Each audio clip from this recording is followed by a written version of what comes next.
حياكم الله متابعيني في الجزء الثالث من دورتنا دورة فن الدجاج. الحين راح نتعلم طريقة برياني دياي ملون. شنو عجيب شنو خطير، يلا نستعرض المقادير.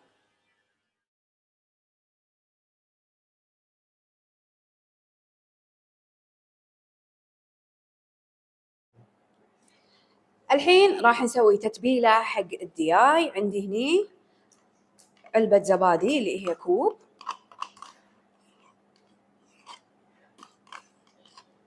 راح احط عليها الكاري والجرام مسالة، مهروس الثوم والزنجبيل، معجون الطماط، الكركم، الفلفل الأسود، وآخر شيء السكر والملح. وراح نضيف عليها عصير حبتين من الطماط، وراح نخلط كل المكونات لين تصير عندنا تتبيلة جميلة. ما تركزت عندنا التتبيلة، راح أجيب أجزاء الدياي المنظف نفس اللي شرحته لكم في أول جزء من دورتنا، وقطعناهم إلى 8 أجزاء. هي دياية واحدة قطعتها 8 أجزاء. راح أحطها في التتبيلة هذه، وراح أتركها بالثلاجة مغطية لمدة ساعة. بعد مرور ساعة راح نطبخها ونبدي نسوي البرياني. على ما تتبل ديايتنا نبدي بتحضير المكونات اللي راح نكمل فيها نكهة البرياني. أول شيء هنا عندي البصل مقصص جوانح، راح أقليه بزيت غزير لين يصير لونه ذهبي ويتقرمش. الحين البصل بعد ما شقر نشيله ونحطه في مصفاية. الحين راح أجهز منقوع الزعفران. عندي هني كوب حليب، عليه راح نحط شوية زعفران مطحون، وأنا حاطة صبقة زعفران، والصبقة اختيارية إذا ما تبون تستخدمونها عادي. وراح أحطه على النار وأتركه لين كذي شوية يفور يغلي يسخن. ما نبي يطبخ وايد يصير كأنه حليب ولا كرك، لا نبي بس يطبخ شوي. بعد ما سخن عندي الحليب أخليه يفتر شوي، بعدها راح أنزل عليه ملعقة كبيرة من ماي الكادي. ضروري انكم لما تحطون ماي الكادي ما تحطونه والحليب حار عشان لا تبخر ريحته.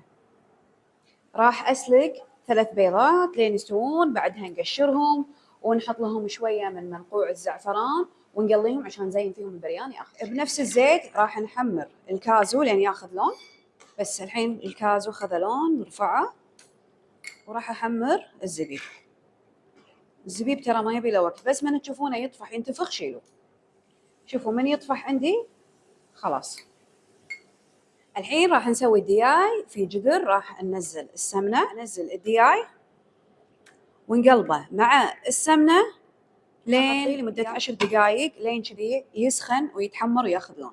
بعد ما الدياي بدأ يطبخ عندي وياخذ لون، أصب عليه 250 ملي من الكريمة، يعني كوب كبير، وأحرك المكونات وراح أغطيه وأتركه على نار متوسطة يطبخ لين الدياي عندي يستوي بالكامل. النار راح نسخن ماي حار مع شوية زيت، الملح والكاري بتة والهيل، ونتركه شوي يغلي. ما ننزل العيش في الماي إلا لما نتأكد إن الماي قاعد يغلي. وننزل العيش، شلتين عيش بسمتي مغسول ومنقوع لمدة ساعة، راح أنزله في الماي الحار وأتركه ينسلق لمدة 8 دقائق لين يوصل نص استوى، يعني الحبة تكون شبه مستوية. راح أصفيه وأتركه على جنب لأن نبي نسوي طبقات بريان. هذا العيش بعد ما وصل كذي نص استوى الحين خلاص نصفيه ونتركه على جنب. الحين خلاص كل المكونات عندي جاهزة. راح أبدي أشكل طبقات البرياني. أول شيء في الجدر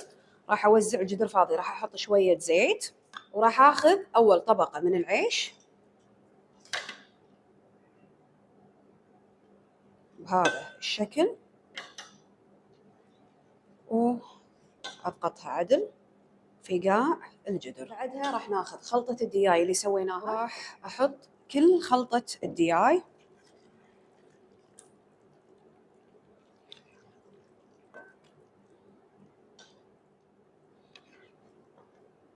ونوزع المتبقي من الصوص اللي طلع لنا من الدياي. راح نوزع شوية بصل مقرمش بهذا الشكل من العيش، راح نضغط عدل بهذه الطريقة. راح نوزع عليه منقوع الزعفران مع الحليب اللي سويناه في البداية مع ماي الكادي بشكل عشوائي عشان يطلع معانا الشكل الملون الطعام علشان تعطينا اللون. طبعا هذا الاستخدام اختياري، حابين تسوونها تقدرون، حابين تستغنون عنها عادي نكتفي في الخطوات. راح اخذ قطع صغير من ملون الطعام الاخضر شويه، شوفوا، واوزع كذي عشوائي نقط نقط، بعدين هو راح يطلع معانا ملون نقط.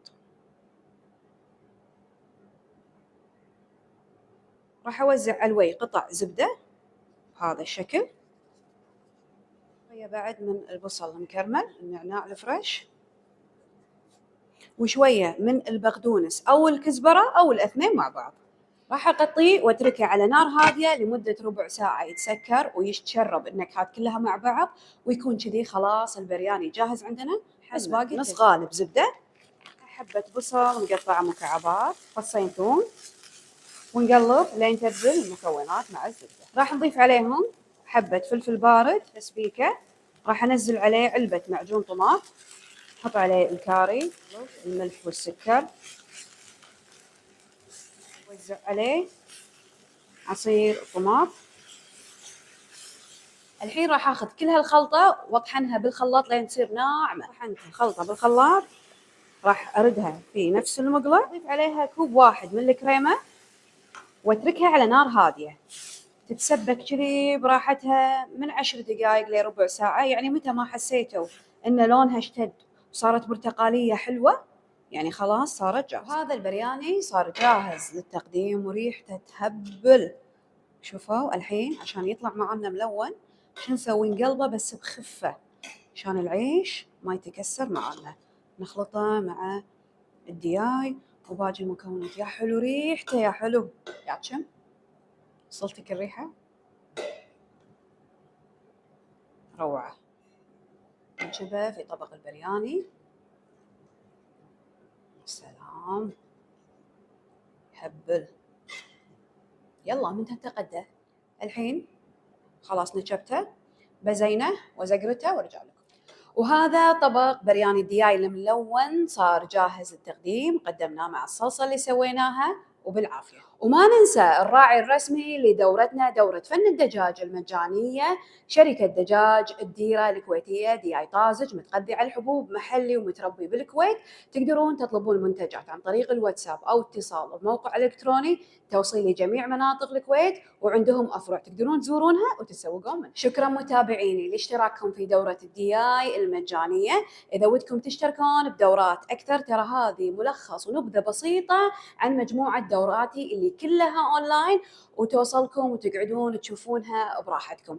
إذا حابين تعرفون تفاصيل أكثر تقدرون تزورون موقعي الإلكتروني www.cheflulwa.com وتشوفون مجموعة الدورات.